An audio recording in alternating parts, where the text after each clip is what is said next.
Bonjour à tous, voici le dernier épisode de la série consacré aux examens complémentaires du cas clinique Key Junior 2018. Donc vous verrez aussi après les radios, les échos, les examens qu'on a pu faire sur le pied nu. Et donc on vous souhaite un bon film. Et puis on vous attend donc maintenant dans 8 jours à l'ENE de Saumur, 8 heures pétantes. Dans 8 jours. Après l'examen dynamique, on a donc déferré le cheval, donc vous pouvez ainsi observer la face solaire du pied, juste retiré du sable ou de ces choses-là, donc sans toucher à quoi que ce soit, avec deux vues un petit peu différentes.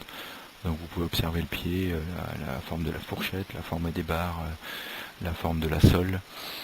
Voilà. Voici d'autres photos, toujours du pied antérieur gauche, qui est le thème de votre cas clinique, avec différentes vues qui vous permet d'observer le pied qu'on a pu déjà voir tout à l'heure, mais sans le faire. Donc ça permet de voir éventuellement d'autres aspects comme sur les 8/3/4. Donc je vous laisse observer ce pied pour vous faire une meilleure idée de sa forme, de ses points forts et aussi de ses points faibles. Voici maintenant le test de la pince exploratrice sur le pied antérieur gauche. Donc on a fait une première fois tout le tour du pied, et puis ensuite maintenant je vous présente les points qui sont significatifs sur ce pied-là. Donc vous pouvez observer la réaction du cheval quand on appuie sur son talon interne par rapport à quand on appuie sur son talon externe. Et puis c'est peut-être un peu moins facile à voir la différence de réaction du cheval quand on appuie sur sa mamelle interne et quand on appuie sur sa mamelle externe. Bon, les réactions au talon sont faciles à observer, et en ce qui concerne la mamelle, il y a une petite réaction qu'on sent peut-être plus à la main qu'on ne voit à l'image, mais on a une petite réaction sur la mamelle externe. Voici maintenant le même test réalisé par la même personne en essayant d'exercer les mêmes pressions sur le pied antérieur droit. Donc vous voyez que de ce côté-là, on n'a quasiment pas de réaction. On a une toute petite réaction discrète en talon interne, qui est peut-être difficile à voir à l'écran, mais qui était un peu sensible. Mais par contre, pas de comparaison par rapport aux réactions que vous pouvez avoir sur le pied antérieur gauche. Voici maintenant le pied gauche qu'on a un petit peu nettoyé pour mieux vous faire voir. Et vous voyez qu'ici, en talon interne, on a une bonne cavité, à la limite quartier-talon. Donc ici, la photo qui vous montre la longueur de clou qui pénètre à l'intérieur de cette cavité. De manière à être complet, on vous présente ici le pied droit déferré, donc au niveau de sa face solaire. Donc c'est intéressant à regarder pour comparer les différences qu'on peut avoir en termes de structure, de la fourchette, de la sole et des barres. Mais je vous rappelle que ce n'est pas ce pied-là qui sera à ferrer lors de l'épreuve pratique. Donc ici on vous a pris des photos de la face supérieure des fers de type Duplot.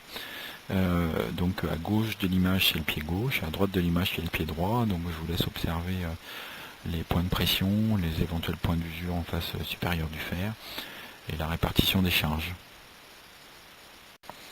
Donc on vous présente maintenant les mesures qu'on a pu réaliser au compas de Finnegan. Donc pour ceux qui n'ont pas trop l'habitude de s'en servir, vous voyez qu'il faut tout d'abord tracer la ligne reliant la créna jusqu'à la lacune médiane du pied. Donc on trace ça de manière la plus précise possible. Ensuite vous reportez cette ligne là un petit peu sur la paroi dorsale du pied. Ensuite on trace une ligne parallèle au tubule en pince. Donc on essaye de faire attention de prendre 2 ou 3 tubules et d'essayer de tracer le trait le plus parallèle possible à ces tubules. Et puis ensuite on place le compas avec au niveau de la face solaire, on équilibre le compas au niveau des talons. On équilibre aussi le compas donc au niveau de la face dorsale sur le trait qu'on a tracé au niveau des tubules. Et puis ensuite on regarde ce qui se passe au niveau des mamelles. Donc je vous laisse observer le résultat final donc au niveau des mamelles. Donc vous pouvez observer que sur ce cheval là il y a plus de pression sur la mamelle externe que sur la mamelle interne. Si on utilise cette technique là pour affiner le parage du pied.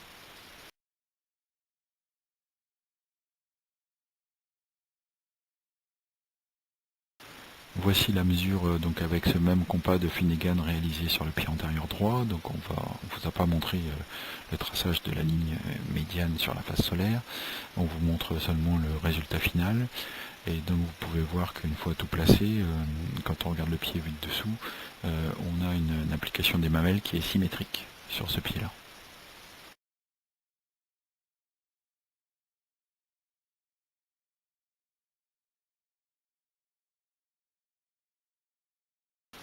Donc on vous présente ici une autre technique d'étauparage, c'est le TDL, donc dont le principe est de déjà prendre l'axe du canon par rapport au sol, en considérant que c'est un axe qui est à peu près constant pour le cheval, et ensuite de comparer cet axe-là à l'axe que prend le membre quand il est hors pression, donc quand il est au soutien, et de vérifier si on retrouve le même axe sur le pied au soutien que ce qu'on a à l'appui. Voilà. Donc sur le pied antérieur gauche, vous pouvez mesurer un petit défaut au niveau du talon interne qu'on peut trouver du coup un petit peu trop haut. Par contre sur le pied antérieur droit, la mesure est assez bonne. Donc voici une petite diapo de synthèse concernant le TDL. Donc en fait à droite c'était correct le parage, et pour l'antérieur gauche on avait un tout petit peu trop de hauteur, vraisemblablement en talon interne, selon la technique du TDL. Donc voici deux photos avec l'antérieur gauche à gauche et l'antérieur droit à droite, avec le report de l'axe du canon au sol sur le membre au soutien. Donc il y a un tout petit peu plus de hauteur sur l'interne de l'antérieur gauche que sur l'externe, alors que sur l'antérieur droit c'est assez symétrique. Voici enfin une autre technique d'aide au parage qui consiste à prendre la forme de la couronne grâce à un fil d'aplomb et de la reporter ensuite sur la face solaire du pied, donc tout d'abord sur l'antérieur gauche puis sur l'antérieur droit. Donc vous voyez que sur l'antérieur gauche, ça ne s'adapte pas tout à fait au niveau de la mamelle externe, alors que vous allez voir un petit peu plus loin que sur l'antérieur droit, on a une bonne adaptation de la forme de la couronne sur la ligne blanche. Donc voici deux photos avec la prise d'empreinte de la forme de la couronne, donc sur le pied gauche à gauche et sur le pied droit à droite. Donc tout d'abord l'empreinte au sol. Puis voici les deux photos du report de la forme de la couronne sur la ligne blanche, donc pour l'antérieur gauche à gauche et pour l'antérieur droit à droite. Donc je vous laisse observer la différence qu'on peut avoir entre le pied gauche et le pied droit. On va passer maintenant aux examens complémentaires qu'on a réalisés dans la foulée. Donc vous avez ici, côté gauche de l'image, le pied de profil de l'antérieur gauche, et puis côté droit de l'image, le pied de profil de l'antérieur droit. Donc je vous laisse observer les axes digités, et puis vous pourrez remarquer donc sur l'antérieur gauche un remodelé en face dorsale de l'articulation interphalangienne distale avec un micro-fragment. Sur ces radios, on peut faire la relation entre les structures anatomiques internes et les structures externes. Donc vous pouvez observer vous sur le pied. Les structures anatomiques internes remarquables sont tout d'abord le centre de rotation de l'interphalangienne distale et notamment son point de projection au sol, et puis le positionnement de l'apex de la troisième phalange par rapport au sol et donc au niveau de sa projection. On peut également mesurer sur ces radios l'angle palmaire, donc qui est légèrement négatif de l'ordre de -1 degré pour l'antérieur gauche, et l'angle palmaire pour l'antérieur droit qui est de l'ordre de +1 degré. Sur la diapositive suivante, on vous fera la synthèse de la relation entre les structures anatomiques externes qui sont la pince, la pointe de la fourchette et la ligne des talons, et les structures anatomiques internes remarquables qui sont la projection de l'apex de la troisième phalange et la projection du centre de rotation de l'interphalangienne distale. Sur ce schéma, vous trouverez représentés les différents points intéressants concernant la relation entre la radiologie et le pied. Donc vous voyez que sur la longueur totale du pied entre la pince et la ligne des talons, il y a 15 cm qui sont répartis de la manière suivante. Entre la pince et la projection de l'apex de la troisième phalange, on peut mesurer 3,5 cm. Puis ensuite, entre l'apex de la troisième phalange et la pointe de la fourchette, on a environ 1,8 cm. Ensuite, entre la pointe de la fourchette et le centre de rotation de l'interphalangienne distale, enfin tout du moins son point de projection, on a 4,1 cm. Et puis ensuite, entre la projection du centre de rotation de l'interphalangienne distale et la ligne de talon, on mesure 5,6 cm. Voici maintenant les radios de face à l'appui, en appui bipodal, avec pour l'antérieur gauche à gauche, pour l'antérieur droit à droite. Par convention, les lettres sont toujours mises du côté latéral des pieds. Donc on peut observer ici l'axe phalangien, si éventuellement il y a des compressions articulaires asymétriques ou pas.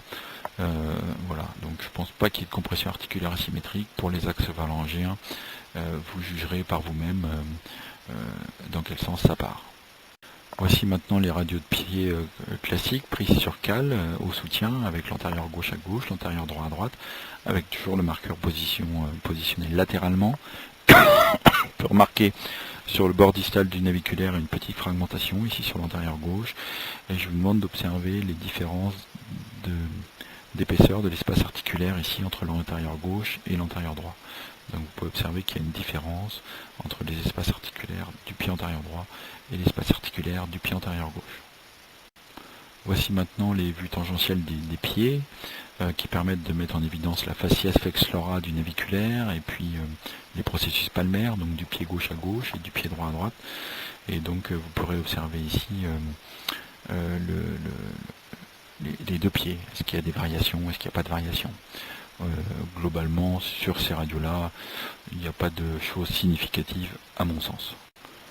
Voici maintenant, pour être exhaustif, des radios de profil centrées sur les boulets, donc de l'antérieur gauche à gauche et de l'antérieur droit à droite, avec des radios qui sont satisfaisantes en termes de structure, de contour et de relation entre les os. Donc on vous présente maintenant les radios de face des boulets antérieurs avec des vues légèrement plongeantes à 25 degrés obliques, ce qui permet de dégager les espaces articulaires.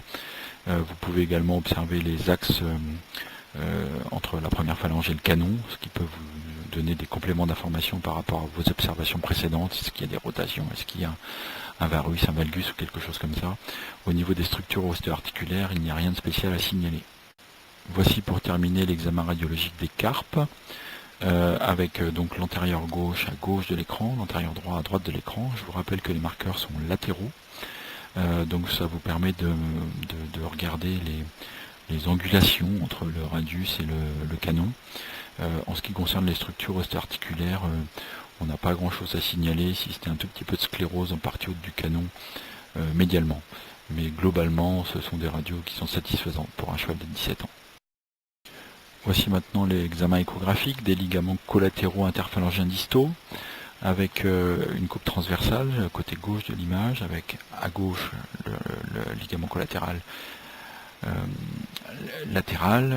médial et à droite le ligament collatéral latéral du pied antérieur gauche. Donc là ce sont que des images du pied antérieur gauche, donc on a des ligaments collatéraux qui sont symétriques sur les zones qu'on peut observer. La même chose à droite en coupe longitudinale avec à gauche le ligament collatéral médial, à droite le ligament collatéral latéral. On ne voit pas de lésion particulière sur ces images.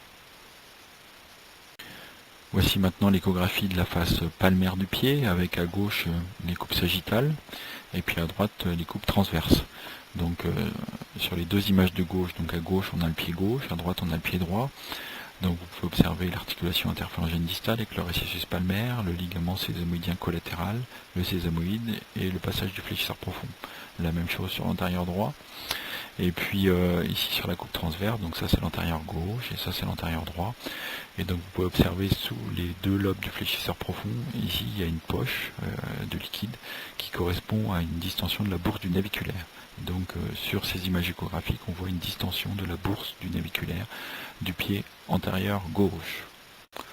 Nous sommes maintenant arrivés au terme de notre présentation du cas clinique. Je pense qu'il y a une bonne manière de faire un résumé, donc on vous laissera faire par vous-même, qui est de placer d'un côté les points forts du cheval et de l'autre côté les points faibles, sachant qu'il faut se servir des points forts pour améliorer les points faibles. Voilà, bon courage à vous pour la suite. Merci de votre attention.